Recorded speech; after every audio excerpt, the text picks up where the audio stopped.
Good morning class. आज की class start करते हैं। आज हम अपनी क्लास में कवर करेंगे वर्नर सिद्धांत के बारे में। कल तक हमने IUPAC नेमिंग का डिस्कशन किया था। IUPAC नेमिंग के केसेस आपने कर लिए होंगे। नेक्स्ट इज वर्नर सिद्धांत। देखिए, वर्नर सिद्धांत ये एल्फ्रेड, इसको हम वर्नर थ्योरी भी बोलते हैं, ये एल्फ्रेड वर्नर ने सर्वप्रथम 1893 में दिया था। और इनके अनुसार, इस सिद्धांत के अनुसार हमारे पास एल्फ्रेड वर्नर ने बताया था कि जो आपकी उपसहसंयोजन यौगिक है उसके अंदर उपस्थित केंद्रीय धातु दो प्रकार की संयोजकताएं दर्शाता है। ठीक है, पहली होती है आपकी प्राथमिक संयोजकता, जिसको हम प्राइमरी संयोजकता भी कहते हैं, और दूसरी होती है आपकी द्वितीयक संयोजकता, जिसको हम सेकेंडरी वैलेंसी भी कहते हैं। तो इन दोनों के बारे में हम एक एक करके पढ़ेंगे। पहले प्राथमिक संयोजकता। प्राथमिक संयोजकता ये आपकी किसी भी जो केंद्रीय धातु की हम बात कर रहे हैं उसके आयनन योग्य होती है। मतलब जब आपको याद होगा, जब हमने किसी भी उपसंयोजन यौगिक को लिखने की विधि बताई थी तो उसमें हम एक स्क्वायर ब्रैकेट लेते थे जिसको हम समन्वय स्फीयर या कोऑर्डिनेशन स्फीयर कहते थे, एंड दूसरा हम स्क्वायर ब्रैकेट के बाहर कुछ लिखते थे। अब केंद्रीय धातु परमाणु के उस कोऑर्डिनेशन स्फीयर के बाहर, स्क्वायर ब्रैकेट के बाहर जो कोष्टक के बाहर रखा हुआ है वो हमारी उस केंद्रीय धातु की प्राथमिक संयोजकता को संतुष्ट कर रहा है। ठीक है, तो आप ये कह सकते हैं कि प्राथमिक संयोजकता, जो प्रमुख संयोजकता है, उसकी संतुष्टि सामान्य अकार्बनिक यौगिकों के निर्माण से होती है। ठीक है, जब आप इसकी आकृतियां बनाओगे, जब इसको आप ज्यामिति बनाकर देखते हो, ज्योमेट्रिकल स्ट्रक्चर जब आप बनाते हो, उस समय प्राथमिक संयोजकता को हम डॉटेड लाइंस द्वारा दर्शाते हैं। मतलब जब आप स्ट्रक्चर बनाएंगे तो इस संयोजकता को दर्शाने के लिए आप ऐसे डॉटेड लाइंस का प्रयोग करते हो। ठीक है, तो दो पहचान मैंने आपको बता दी है। पहली कि इस संयोजकता को संतुष्टि दिखाने के लिए या इस संयोजकता के नंबर दिखाने के लिए आप स्क्वायर ब्रैकेट के बाहर वाला पोर्शन रेफर करते हो। दूसरी चीज कि स्ट्रक्चर में जब आप बना रहे हैं, जब आप आकृति बनाकर दिखा रहे हैं, उस समय इसको आप डॉटेड लाइन से प्रदर्शित करते हैं, बिंदुदार रेखा द्वारा प्रदर्शित करते हैं। ठीक है, ये वाली जो भी हमारे अकार्बनिक तत्व इस प्राथमिक संयोजकता की संतुष्टि के लिए जुड़े हुए हैं केंद्रीय धातु के साथ, ये अदिशात्मक होते हैं। मतलब ये आपकी उप सहसंयोजन यौगिक की ज्यामिति पर कोई प्रभाव नहीं डालते। उसकी ज्यामिति किस प्रकार की होती है ये हमने कल बताया था आपको, 3 प्रकार की होती है, टेट्राहेड्रल, ऑक्टाहेड्रल, स्क्वायर प्लानर, इस तरह से। तो कौन सी इसकी आकृति होने वाली है, इस बात का प्राथमिक संयोजकता से कुछ लेना देना नहीं है। यह उसकी ज्यामिति पर कुछ भी असर नहीं डालती है। समझ में आ गया आपको प्राथमिक संयोजकता के बारे में? अभी मैं एग्जाम्पल के साथ डिस्कस करूंगी और भी अच्छे से क्लियर हो जाएगा आपको। अब आते हैं हम द्वितीयक संयोजकता, सेकेंडरी वैलेंसी पर। सेकेंडरी वैलेंसी क्या है? ये प्रत्येक धातु की जो द्वितीयक संयोजकता है ये उसकी समन्वय संख्या है। पीछे हमने समन्वय संख्या के बारे में भी सीखा था, कोऑर्डिनेशन नंबर जिसको कहते हैं। अगर याद होगा तो कोऑर्डिनेशन नंबर क्या होता था कि केंद्रीय धातु परमाणु से जुड़े डायरेक्ट दाता परमाणुओं की संख्या। ठीक है, तो कोऑर्डिनेशन नंबर या समन्वय संख्या ये उस केंद्रीय धातु की द्वितीयक संयोजकता है। ठीक है, अब जैसे लिगेंड आप दर्शाते थे तो वो स्क्वायर ब्रैकेट के अंदर लिखा जाता था, तो दूसरी क्या पहचान हो गई कि द्वितीयक संयोजकता को जो संतुष्ट करने वाले हमारे परमाणु हैं वो कोष्ठक के अंदर होते हैं, समन्वय स्फीयर के अंदर होते हैं। फिर समन्वय स्फीयर के अंदर है तो ये उसकी ज्यामिति पर भी पूरा प्रभाव डालते हैं। ये निर्धारित करेंगे कि उसकी ज्यामिति कौन से होने वाली है, तो ज्यामिति के ऊपर इस द्वितीयक संयोजकता का पूर्ण प्रभाव पड़ता है। जितनी इसकी संयोजकता होगी उसके आधार पर ही आपके उप सहसंयोजन यौगिक की ज्यामिति निर्धारित हो जाती है। Then third, next highlight point करने वाली जो बात है वो है कि इसको हम बोल्ड लाइंस द्वारा दर्शाते हैं। जैसे मैंने आपको प्राथमिक में बताया कि इसको दर्शाने के लिए आप डॉटेड लाइंस का यूज करते थे। सेकेंडरी वैलेंसी में, द्वितीयक संयोजकता में, इसको दर्शाने के लिए आप पूरी कंप्लीट बोल्ड लाइंस का प्रयोग करते हैं। ठीक है, क्लियर हुई ये सब मेन बातें। तो वर्नर सिद्धांत ने बोला था कि कोई भी जो हमारे संक्रमण धातु वाले जो तत्व हैं, संक्रमण धातुएं जो हैं, वो अपनी दो प्रकार की संयोजकताएं दर्शाती है, एक प्राथमिक और एक द्वितीयक। प्राथमिक संयोजकता जो आयनिक पार्ट हो गया और द्वितीयक संयोजकता जो कोऑर्डिनेशन पार्ट हो गया। और कोई भी धातु, कोई भी संक्रमण धातु जो है वो इन दोनों संयोजकताओं को, इन दोनों वैलेंसीज को सेटिस्फाई करने के लिए उप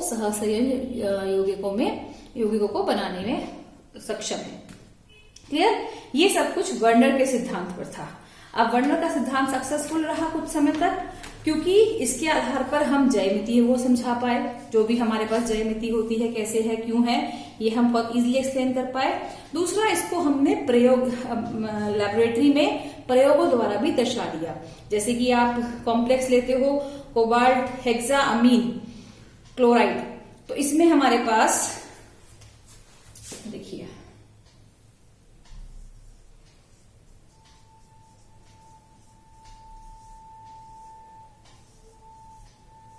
ठीक है, मैं इस एग्जाम्पल की बात कर रही हूं। तो यहां पर सबको पता चल रहा होगा कि कोबाल्ट हमारी केंद्रीय धातु है। हेक्सा अमीन जो मैंने लिखा है 6 इसकी समन्वय संख्या है, यानी कि कोबाल्ट की द्वितीयक संयोजकता है। और क्लोराइड जो कि स्क्वायर ब्रैकेट के बाहर लिखा हुआ है, ये इसकी प्राथमिक संयोजकता है। अब जब मैं स्ट्रक्चर वाइज इसको एक्सप्लेन करूंगी, तो स्ट्रक्चर वाइज दिखाने के लिए आप कोबाल्ट सेंटर में रखकर इसको लाइक दिस,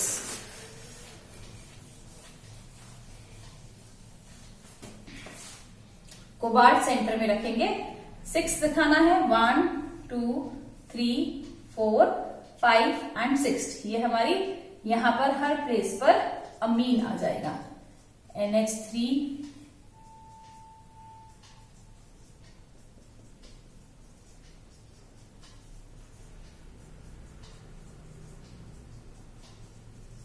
और ये आपकी एक अष्टफलकीय ज्यामिति बन गई।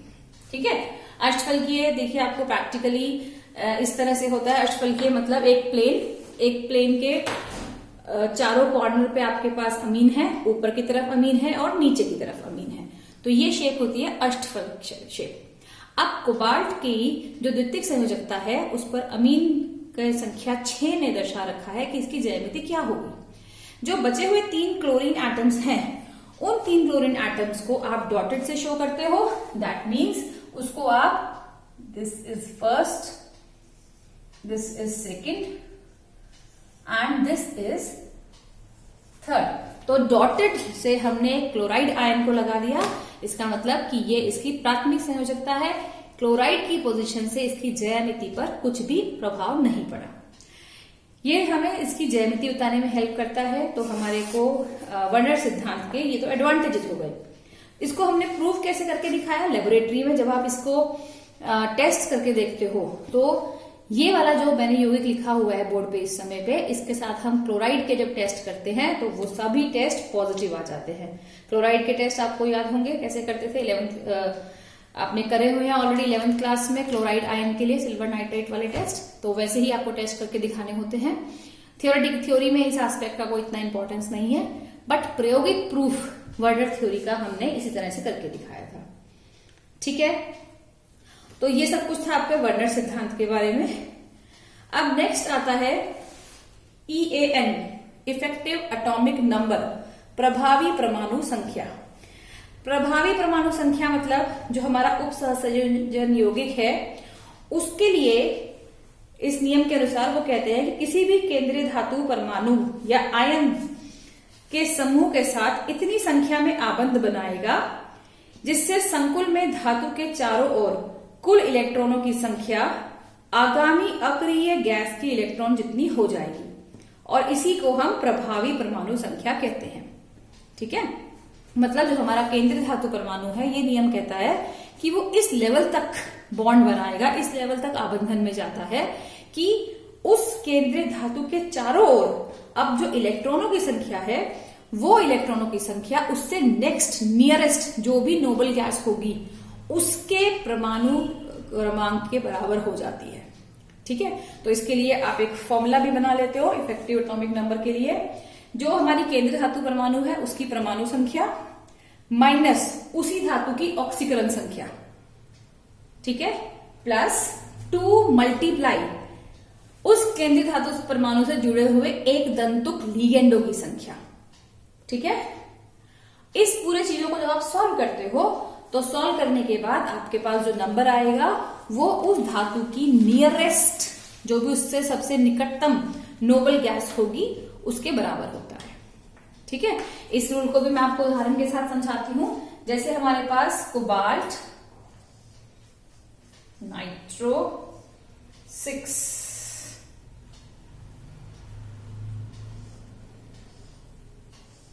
एंड क्लोराइड, ये हमें गिवन है सपोज। ठीक है, इसमें हमारे पास केंद्रीय धातु परमाणु कौन सा है? कोबाल्ट। कोबाल्ट की परमाणु संख्या कितनी होती है? 27। तो हम फॉर्मूला के हिसाब से कैलकुलेट करके देखते हैं। एटॉमिक नंबर मतलब 27 प्लस माइनस इसकी ऑक्सीकरण अवस्था। ऑक्सीकरण अवस्था कैसे निकालते हैं मैंने आपको पीछे दिखाना सिखा रखा है। उसके हिसाब से जब आप ऑक्सीकरण अवस्था निकालेंगे तो वो कितनी आएगी यहाँ पर 3। देन प्लस 2 मल्टीप्लाई इससे जुड़े एक दंतुक जो लिगेंड है उनकी संख्या कितनी है? 6। तो 2 मल्टीप्लाई 6 पूरा सॉल्व करते हो आप तो 24 plus 12 that comes out to be 36। आप अपनी सारणी में देखोगे तो आपको पता चलेगा कि कोबाल्ट से जब हम आगे मूव ऑन करते हैं उसके निकटतम जो नोबल गैस आती है, जो उत्कृष्ट गैस कोबाल्ट से सबसे नियरेस्ट है वो है क्रिप्टॉन। और क्रिप्टॉन का भी एटॉमिक नंबर परमाणु संख्या 36 ही है। तो आपने इफेक्टिव एटॉमिक नंबर प्रभावी परमाणु संख्या नियम से ये प्रूव कर दिया कि जब कोबाल्ट ने उप सहसंयोजन यौगिक बनाया है तो उसके आसपास इलेक्ट्रॉनों की संख्या 36 है, जो कि कोबाल्ट की निकटतम उत्कृष्ट गैस के इलेक्ट्रॉनों की संख्या के बराबर है। ठीक है, नेक्स्ट आता है इलेक्ट्रॉन नियम। अब इलेक्ट्रॉन नियम की क्यों जरूरत पड़ गई? क्योंकि प्रभावी परमाणु नियम के हिसाब से जब आप संक्रमण धातुओं डी ब्लॉक में, आपको याद होगा उसमें आपकी सीरीज जो होती है 3D 4D and 5D 3 series होती हैं। फर्स्ट संक्रमण सीरीज, देन द्वितीयक और तृतीय। तो 3 संक्रमण श्रेणियों के लिए जो उत्कृष्ट धातु लेनी है वो अलग अलग लेनी है। पहली वालों के लिए क्रिप्टॉन लेनी है, अगली वालों के लिए क्सीनॉन लेनी है और तीसरे वालों के लिए रेडॉन लेनी है। तो ये संख्याएं भिन्न भिन्न क्यों हैं? जब उसको स्टेबलाइजेशन देनी है वो संख्या सेम होनी चाहिए थी, लेकिन प्रभावी इलेक्ट्रॉन नियम के हिसाब से ये संख्या सेम नहीं है, इसीलिए इस नियम में एक दोष है। अगला नियम आता है हमारा इलेक्ट्रॉन नियम। इलेक्ट्रॉन नियम एक्सक्यूज मी इलेक्ट्रॉन नियम क्या कहता है कि जो प्रभावी परमाणु क्रमांक नियम है, प्रभावी परमाणु क्रमांक जो किसी भी संक्रमण धातु होती है उसकी संयोजी कोश में 18 इलेक्ट्रॉन है तो वह इस नियम का अनुपालन करेगा। ठीक है, यदि किसी यौगिक की कुल संयोजकता इलेक्ट्रॉन 18 है तो वह इस इलेक्ट्रॉन नियम के अनुपालन करता है। इसके लिए हमारे पास प्रभावी इलेक्ट्रॉन नियम के लिए भी एक फॉर्मूला बन गया है कि कुल संयोजकता इलेक्ट्रॉनों की संख्या, कुल संयोजकता इलेक्ट्रॉनों की संख्या is equals to n+2y। Now what is n? n क्या है? इसमें धातु के संयोजकता इलेक्ट्रॉन्स की संख्या, और y हो गई है जो हमारा धातु है उसके आसपास जुड़े एक दंतुक लिगेंड की संख्या। ठीक है, तो आप इसको पूरा सॉल्व करके देखो। किसी भी धातु के लिए, किसी भी उप सहसंयोजन यौगिक में उपस्थित केंद्रीय धातु के लिए जब हम ये फॉर्मूला अप्लाई करते हैं तो वो संख्या 18 आनी चाहिए। अगर 18 आती है दैट मीन्स कि वो धातु इस 18 इलेक्ट्रॉन नियम का अनुपालन कर रहा है। इसमें आपको 18 फिगर याद रखना है कि अगर ये संख्या 18 है तब इस नियम का अनुपालन हो रहा है, नहीं तो यह इस नियम का अनुपालन नहीं हो रहा है। अंडरस्टूड? तो आपको ये 2-3 नियम मैंने आपको बता दिए। अब आपकी टेक्स्ट बुक के अकॉर्डिंग नेक्स्ट टॉपिक हमारा जो चेक पॉइंट 16.3 है पेज नंबर 501 पर, ठीक है, पेज नंबर 501 पर चेक पॉइंट 16.3 ये भी आप लोग रीड करेंगे। Just a minute. 2 check point मैंने कल आपको बता दिए थे। वो चेक पॉइंट्स और चेक पॉइंट 16.3, अब ये 3 चेक पॉइंट्स हो चुके हैं। इनका डिस्कशन कल मैं क्लास में आपको बाय नेम क्वेश्चंस पूछे करूंगी। इन चेक पॉइंट्स में कुछ लोगों की कुछ क्वेरीज भी आई हैं, मुझे आप लोगों ने बताई थी ये बातें। एक तो बेटा हम जितने भी डाउट्स होंगे वो आप लोगों से क्लास में डिस्कस हो जाएंगे, आप बिल्कुल वरी मत करो उन चीजों के लिए। तो चेक पॉइंट पिछले वाले दोनों एंड आज वाला ये, इनको आप एज अ होमवर्क अपने पास कंप्लीट रखिए। इनका डिस्कशन मैं आपके साथ क्लास में ही करूंगी, ठीक है। कल की क्लास में हम सारे चेक पॉइंट डिस्कस करेंगे। अभी के लिए मैं यहीं पर वाइंड अप कर रही हूं और आपकी नेक्स्ट वीडियो जो मैं आपको अपलोड करूंगी वो होगी समाव्यवता के बारे में। उससे पहले हमारे चेक पॉइंट का डिस्कशन होगा क्लास में। Okay, thank you.